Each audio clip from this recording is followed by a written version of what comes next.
Este podcast se presenta por cortesía de Movistar Empresas, el aliado que está transformando negocios en Argentina, Chile, Colombia, Ecuador, Perú, Uruguay, México y Venezuela, brindando soluciones digitales que se ajustan a cada necesidad y potenciando sus operaciones con servicios en cloud, IoT, seguridad, conectividad, Big Data y Advertising.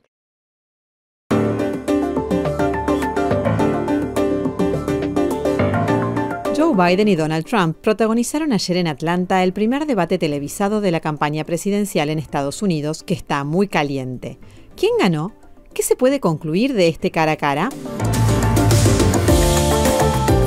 Bolivia retornó ayer a la normalidad tras la intentona golpista del miércoles contra el presidente Luis Arce, encabezada por el excomandante del ejército Juan José Zúñiga.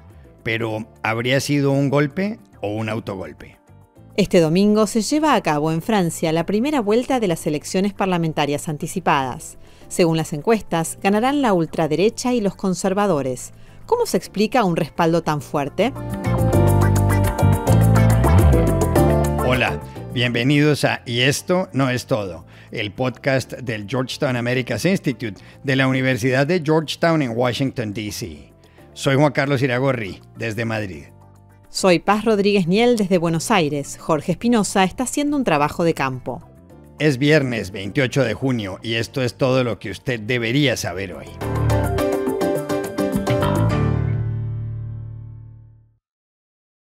En Atlanta tuvo lugar anoche, a las 9 horas de la costa este de Estados Unidos, uno de los hechos políticos más sobresalientes de la campaña a las elecciones de ese país, el primer debate entre el presidente Joe Biden y el expresidente Donald Trump.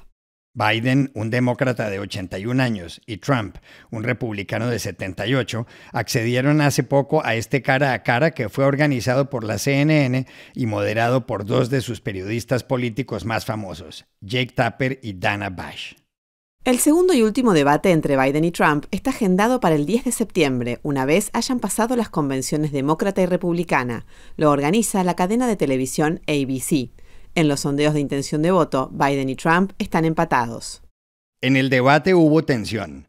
En el resumen que hizo The Washington Post, Biden habla de agentes para la frontera y Trump le responde que no sabe lo que dice. Biden afirma que el único delincuente convicto sobre el escenario es Trump, y Trump le contesta que el hijo de Biden también lo es. ¿De qué está hablando?, replica Biden, y añade que, a diferencia de su hijo, Trump sí es un fracasado y un imbécil. Luego Trump acusa a Biden de ser el causante de la inflación. En otro momento, Biden duda y se pierde al responder una pregunta sobre Medicare, el seguro para la gente mayor. Y más adelante Trump dice que ha hecho exámenes que demuestran que está bien a su edad, y Biden replica que Trump es 3 años menor y menos competente. Relative to what we can do with more border patrol and more asylum officers. President Trump?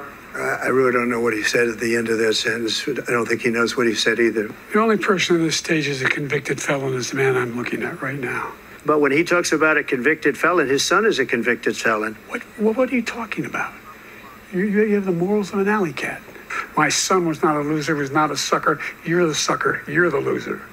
He's blaming inflation, and he's right. It's been very bad. He caused the inflation. Excuse me, with dealing with everything we have to do with, look, if we finally beat Medicare. Thank you, President Biden. President Trump?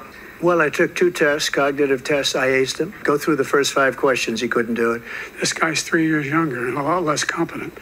I think that just look at the record. Look at what I've done. A casi 4 meses para las elecciones del 5 de noviembre, ¿cuál es la gran conclusión del debate? ¿Quién ganó? Hablamos esta madrugada en Atlanta, a donde fue a cubrirlo con nuestra compañera, la periodista y analista política Dori Toribio. Juan Carlos, el presidente Joe Biden tuvo una noche muy difícil y muy complicada.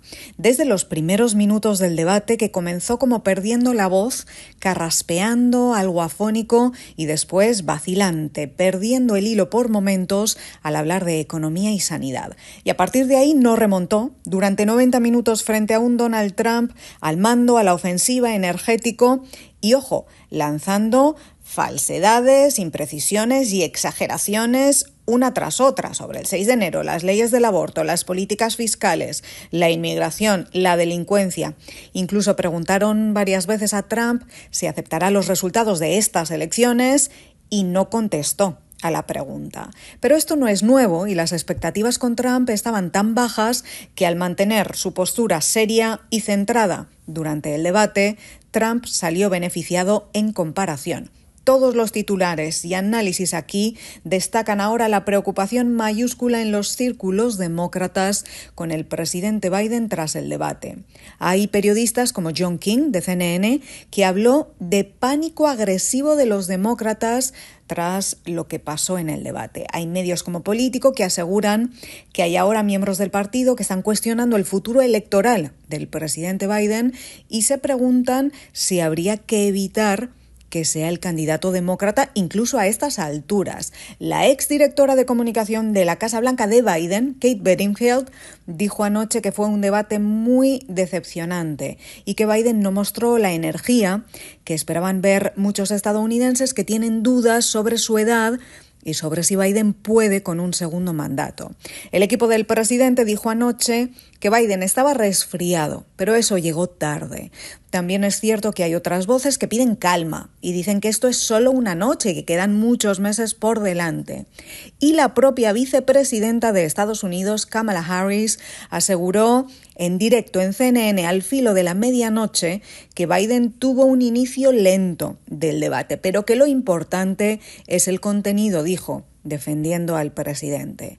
Pero la realidad es que esta mala noche de Biden y los momentos en los que parecía perdido dominan ahora toda la atención. Poco se habla del contenido o incluso de los duros ataques personales que se lanzaron ambos. Biden le dijo a Trump que es un mentiroso y un llorón y que tiene la moral de un gato callejero, dijo.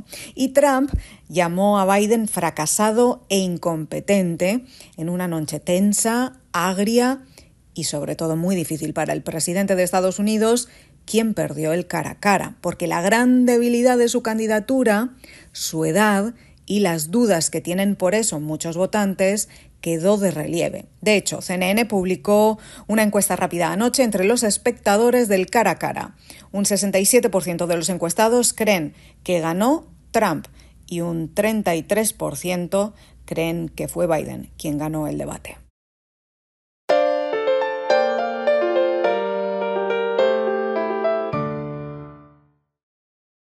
Luego del fugaz intento de golpe militar el miércoles, Bolivia recobró ayer la normalidad.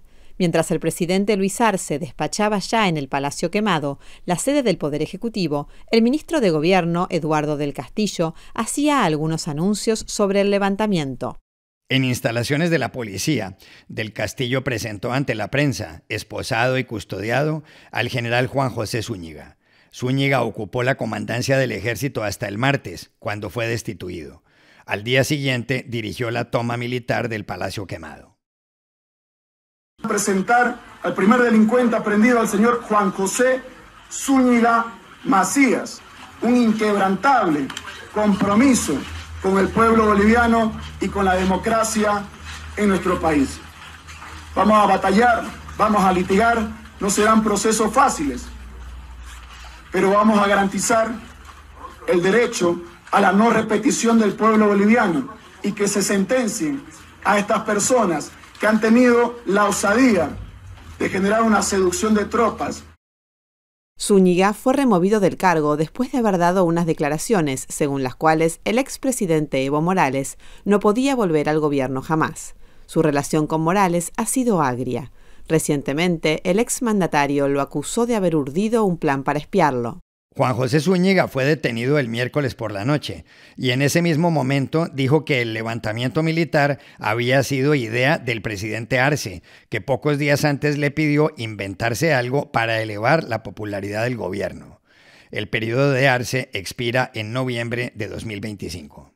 En Bolivia, un país de 12 millones de habitantes, ha habido 188 golpes de Estado, según varios historiadores. ¿Fue lo del miércoles un intento de golpe o de autogolpe? Llamamos ayer a La Paz a la periodista y analista Mary Vaca. Esta teoría ha tomado un poco de fuerza en las últimas horas luego de que el protagonista de esta historia, el excomandante del ejército Juan José Zúñiga, dijera que fue el presidente Luis Arce quien le pidió que sacara los blindados a la calle porque necesitaba subir su popularidad. Esto en el marco de la situación de crisis en la que se encuentra el país, una situación que debe ser enfrentada por el presidente Arce. Pero por otro lado, los políticos de la oposición y también analistas han hecho notar durante esta jornada las características de la operación militar. Dijeron, por ejemplo, que solo duró 3 horas, que no fue violenta pese a la presencia de armamento y de militares vistiendo de camuflado. Además, el militar fue hasta el palacio, fue increpado por Arce y luego se marchó. Luego la crisis ha sido conjurada con un cambio de comandante y el nuevo comandante dio la orden de repliegue a los militares y todos ellos se fueron a sus cuarteles sin chistar. Pero además está el contexto, tanto los políticos de la oposición y también del evismo, particularmente los seguidores del expresidente Evo Morales, consideran que Luis Arce busca tapar la situación de crisis en la que se encuentra el país. Actualmente escasean los dólares, escasean los combustibles, existe un alto déficit fiscal y esto ha estado provocando una situación de tensión social con diversos sectores, lo que ha puesto en una situación difícil al gobierno de Arce. Sin embargo, el gabinete en pleno ha salido a defender la teoría del intento de golpe de Estado y de hecho ya han sido detenidas 17 personas y continúan los operativos para detener a más gente que supuestamente ha estado involucrada en este intento de golpe. Probablemente los bolivianos no sabremos nunca la verdad final del asunto, porque como suceden en estas historias, existen 2 versiones polarizadas que terminan confrontando a la sociedad.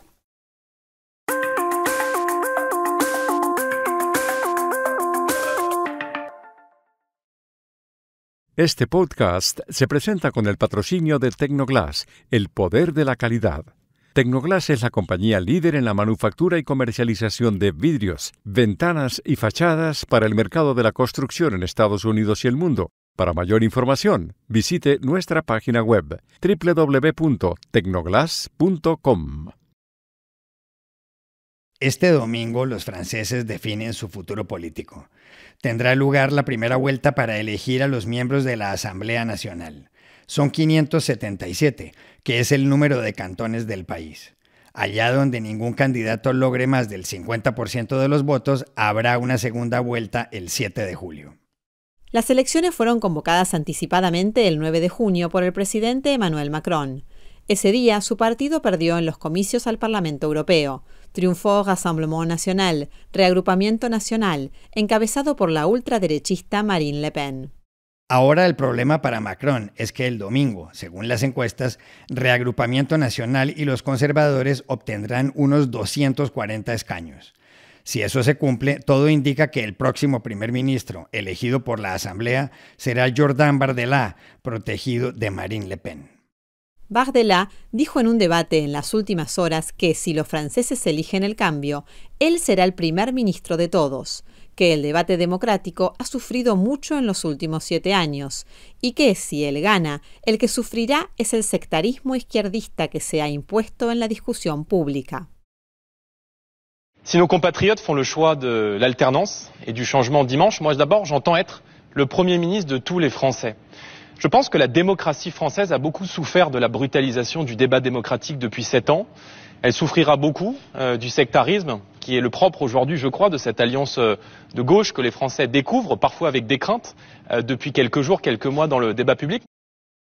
Si Bardella llega a ser primer ministro, Francia volvería a la cohabitación, es decir, a tener un presidente de un partido y un jefe de gobierno de otro distinto. La última vez ocurrió en 1997, con el conservador Jacques Chirac en el Palacio del Elíseo y el socialista Lionel Jospin en el de Matignon. En los cara a cara televisados que ha sostenido con el actual primer ministro Gabriel Attal, Jordan Bardella ha dicho que revisaría las normas sobre la inmigración musulmana y que no enviaría tropas francesas a Ucrania, aunque haría lo posible para que ese país no sucumba ante Rusia. Pero ¿cómo se explica el sólido respaldo que le dan las encuestas al ultraderechista Reagrupamiento Nacional, el partido de Marine Le Pen y Jordan Bardella? Llamamos ayer a Gaspard Estrada, profesor del Instituto de Ciencia Política de París, Sciences Po.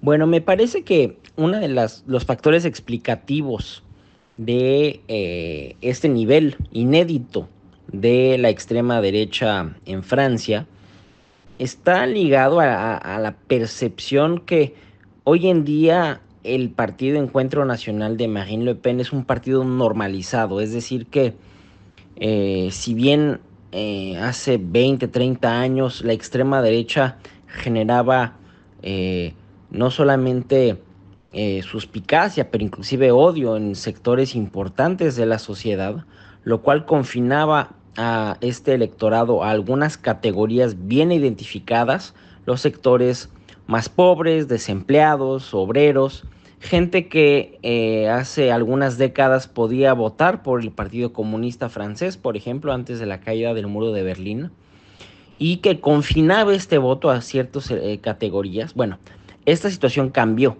Ahora, y lo que vemos muy claramente en las encuestas, es que los electores del partido del Frente del Encuentro Nacional pues se encuentran no solamente entre las personas pobres, desempleadas, pero también categorías que antes no votaban por este partido y no de manera asumida, inclusive frente a encuestadores. Entonces pensamos en jóvenes, pensamos en cuadros superiores, con buena educación, con buenos salarios, pero también adultos mayores, y eso me parece que es la gran diferencia y lo que explica este nivel tan importante de la extrema derecha en las encuestas, esta homogeneización del electorado de la extrema derecha, y por otro lado la voluntad de reivindicar este voto cuando antes se hacía de manera oculta, al menos frente a los encuestadores. Bueno, ¿esto qué nos lleva? Que pues habrá un nuevo panorama electoral la próxima semana a raíz de los resultados de la primera vuelta,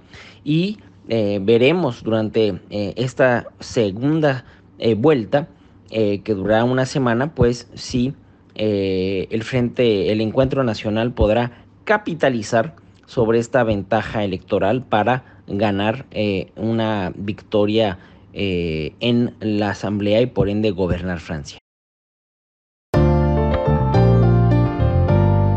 Y estas son otras cosas que usted también debería saber hoy. En México, la presidenta electa Claudia Sheinbaum presentó ayer a 5 nuevos secretarios de su gabinete. Dijo que nombrará a Luz Helena González en Energía, a Elena Vega Rangel en Desarrollo Agrario y Territorial, a Raquel Buenrostro en Función Pública, a Jesús Antonio Esteva en Infraestructura, Transporte y Comunicaciones y a Daniel Kershenovich en Salud. También reiteró que Ricardo Ramírez de la O irá a Hacienda.